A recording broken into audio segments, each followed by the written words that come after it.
आज के युग में कला और कलाकार दोनों ही समय के अनुसार बदलते जा रहे हैं। पुरानी कलाकारी आज सिर्फ तस्वीरों में ही देखने को मिलती है और जो कलाकार हैं वह संसाधनों की कमी के कारण अपनी कला को खत्म करने की कगार पर हैं। कुछ ऐसे ही कला से जुड़े व्यापार की हम बात कर रहे हैं। यह व्यापार इत्र नगरी से जुड़ा है, जो आज पूरी दुनिया में इत्र के व्यापार से मशहूर है।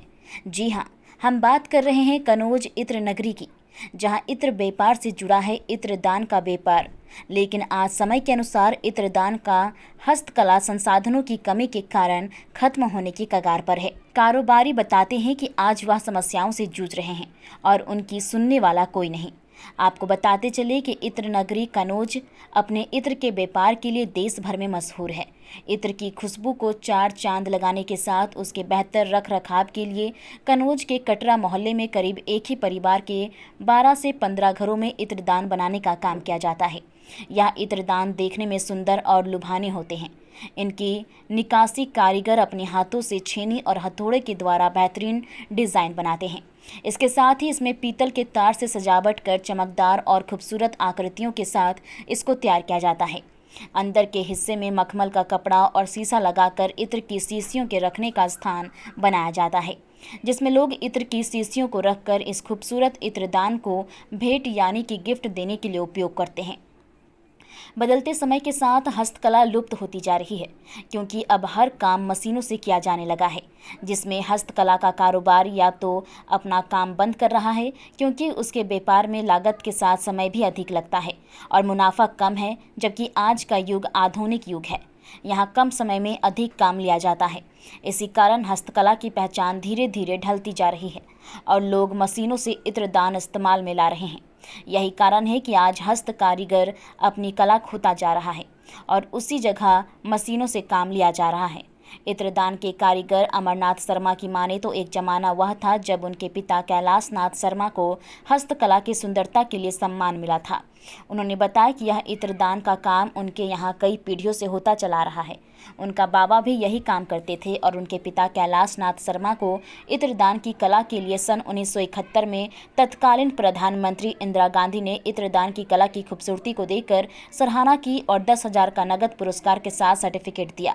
इतना ही नहीं, उन्होंने एक ऑटोमेटिक घड़ी भी भेंट की थी। लेकिन आज इस कारोबार को बदलते हालातों से ग्रहण लगता जा रहा है, क्योंकि अब ना तो इत्रदान बनाने के लिए इस्तेमाल में लाई जाने वाली लकड़ी ही आसानी से मिलती है और ना ही इसकी निकासी को खूबसूरत बनाने वाला पीतल का तार ही। महंगाई के दौर में यह चीज़ें और महंगी होती जा रही है और आसानी से मिलती भी नहीं है, जबकि लागत के अनुसार बिक्री नहीं हो पाती।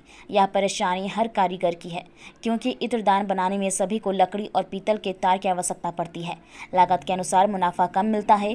कारीगर की माने तो केवल उनकी मजदूरी ही निकल पाती है, जबकि एक इत्रदान को बनाने में कम से कम 2 दिन का समय लग जाता है।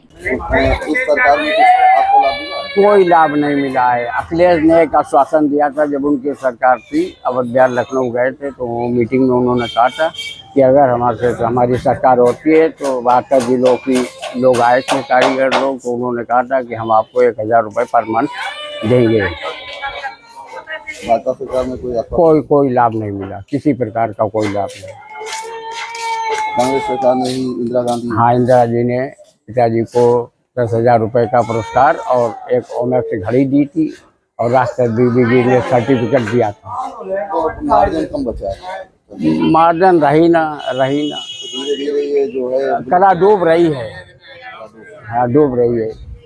इसको करने वाले कुछ लोग बच्चे हमारे इलेक्ट्रिक का काम सीखने लगे, लकड़ी मिल नहीं पाती है, ये समस्याएं हैं। क्या नाम है? अमरनाथ शर्मा। क्या काम करते हैं? यही इत्रदान का बात।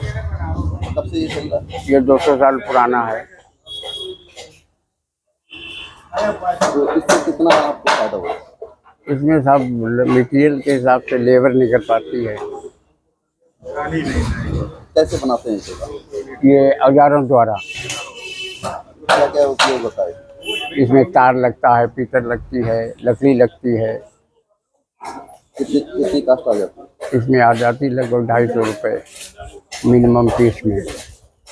तो कितनी उम्र हो गई है? हमारी है 65 साल। काफ़ी परेशानी होती है जी, अब हम तो काम करने के योग नहीं रहे, लेकिन बच्चों को फिर भी सिखाने का हो सकता प्रयास। बच्चे बड़े हो गए हैं। बच्चे बड़े हो गए, वो इस काम को छोड़ गए हैं कि लकड़ी ना मिलने के कारण। एक दिल्ली में है, एक यहीं है, वो ऐसी वगैरह काम करता है। क्या परेशानी आ रही है? हमारी साहब हमारे खर्चे की परेशानी आ रही है, और जो हमारे भाई बहन वगैरह कर रहे हैं उनको लकड़ी नहीं मिल रही है। अगर लकड़ी कटती है, लोग कटाते हैं, तो वन विभाग वाले और सारे डिपार्टमेंट सबको चाहिए तो लकड़ी वो आके महंगी मिलती है।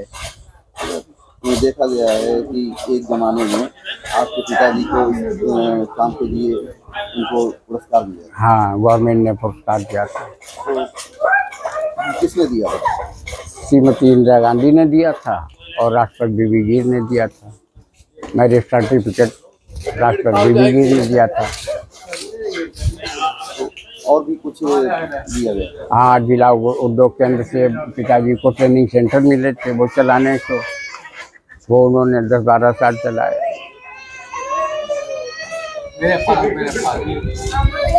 लोग उसको बना रहे हैं और लकड़ी के द्वारा बनाई जाती है और हैंडमेड उस पर कारीगरी होती है। तो मेरा उनसे कहना यही है कि क्योंकि आज के दौर के हिसाब से जो पैकिंग आ रही है उसमें थोड़ा सा उसको कन्वर्ट करें, क्योंकि बहुत से लोगों ने कन्नौज में भी कुछ नई इंडस्ट्री लगा ली है, नई मशीन्स लगा ली हैं, जो ऑटोमेटिक मशीन लगा ली है, जो एक अच्छा आपके प्रोडक्ट के हिसाब से अच्छा एक डिज़ाइन करके आपको वो पैकिंग मटेरियल्स देती हैं, आपको अच्छी उसकी लेबलिंग करके देती हैं, अच्छी आपको उसको प्रिंटिंग करके देती है। तो क्योंकि और वो सस्ती भी होती है। तो क्योंकि लकड़ी तो सीधी बात है, आप देख रहे हैं आज के टाइम में लकड़ी कितनी महंगी हो गई, और जो भी चीज़ हम लकड़ी से बनाएंगे वो काफ़ी महंगा होगा। तो अब क्योंकि महंगाई का ज़माना है और आजकल लोग क्या है कि सब चीज़ सस्ती चीज़ पसंद करते हैं, वो चाहते हैं कि हमें सस्ती चीज़ ही मिले और देखने में सुंदर चीज़ हो। तो ये तो सीधी सी बात है कि जब आप आजकल के मॉडर्न जो पैकिंग मटेरियल्स आए हैं, सिंथेटिक मटेरियल्स आए हैं, उनके द्वारा जो पैकिंग बनती है बहुत ही देखने में नीट एंड क्लीन और अच्छी लगती है देखने में। तो अब सीधी अब उसकी बेसिस पर अगर आप कहेंगे तो यही कह सकते हैं कि मेरा उनसे यही सजेशन है कि थोड़ा सा उस उद्योग को, अपने वाले जो उद्योग को आज के दौर के हिसाब से, उद्योग के हिसाब से उसको थोड़ा सा मतलब जोड़ के चलें, ताकि आपका वो भी काम चलता रहे और मॉडर्न जो काम है उससे जोड़ के चलेंगे तो आपको ज़्यादा एक फ़ायदा होगा। क्योंकि आप जब तक दुनिया में किस तरह की पैकिंग इस्तेमाल हो रही है उसके बारे में जानकारी नहीं हासिल करेंगे, तब तक आप एक मतलब अच्छे जगह पर नहीं पहुँच सकते। ये कहना है कि एक जमाना था इंदिरा गांधी ने उनको सम्मान दिया था इसी कार्य के लिए, जी इंतजाम बनाते थे। जी। आज वो धीरे धीरे पिछड़ गए हैं इतना कि आज उनको ना वो सम्मान मिल रहा है और ना ही उनका वो कारोबार चल रहा है। हाँ, तो वही चीज़ है ना कि आज के दौर के हिसाब से मॉडर्न पैकिंग आ गई, मॉडर्न मशीन्स आ गई, मॉडर्न सारी चीज़ आ गई। अच्छा, एजुकेशन में बहुत आगे हो गया। पहले देखिए, पहले पैकेजिंग में कोई ट्रेनिंग वगैरह नहीं होती थी, पैकेजिंग में कोई कोर्सेज वगैरह नहीं होते थे। अब पिछले 15 सालों से देखिए कि इंडियन इंस्टीट्यूट ऑफ पैकेजिंग जो हमारा इतना बड़ा संस्थान है गवर्नमेंट ऑफ इंडिया का, वो एक बीटेक स्टूडेंट्स देता है ओनली इन पैकेजिंग, एमटेक कराता है ओनली इन पैकेजिंग। तो आज के दौर के हिसाब से बच्चे नई नई पैकिंग कोर्स करके निकल रहे हैं, बीटेक करके निकल रहे हैं, एमटेक करके निकल रहे हैं। तो वो एक नई पैकिंग की तरफ जा रहे हैं, जो दुनिया में जिस चीज़ की पैकिंग की आजकल डिमांड है उसकी तरफ जा रहे हैं, वो उसी हिसाब से वो लोग ज़्यादा काम कर रहे हैं। तो मेरा उनसे कहना यही है कि थोड़ा सा अपने जो जनरेशन से आने वाली उसको भी उसी हिसाब से ढालें, ताकि एक फ़ायदा, क्योंकि वो तो बहुत ओल्ड पुरानी बात हो गई उस ज़माने में, क्योंकि ये सब चीज़ें थी नहीं। अब आज के ज़माने के हिसाब से तो मशीन आ गई। अब आज के ज़माने के हिसाब से 4.20 इंडस्ट्री आ गई, जो ऑटोमेटिक मतलब जिसे कहते हैं हम इंडस्ट्री आ गई, जिसमें आपको खाली दिमाग लगाना है, बाकी हाथ से कुछ नहीं करना है। तो इस तरह का एक इतना ज़्यादा मॉडर्न ज़माना आ गया, तो उसके हिसाब से क्योंकि वो बहुत पुरानी हो गई, उस ज़माने में वही चीज़ बहुत अच्छी मानी जाती थी, तो वो लोग उसको अप्रिशिएट करते थे। लेकिन आज के दौर के हिसाब से, क्योंकि महंगाई के हिसाब से वो बहुत महंगी चीज़ है, और आज के हिसाब से जो चीज़ बन रही है बहुत सस्ती चीज़ है और देखने में भी बहुत अच्छी है। तो मेरे हिसाब से कारीगर वही होते हैं जो ये बनाते हैं, वही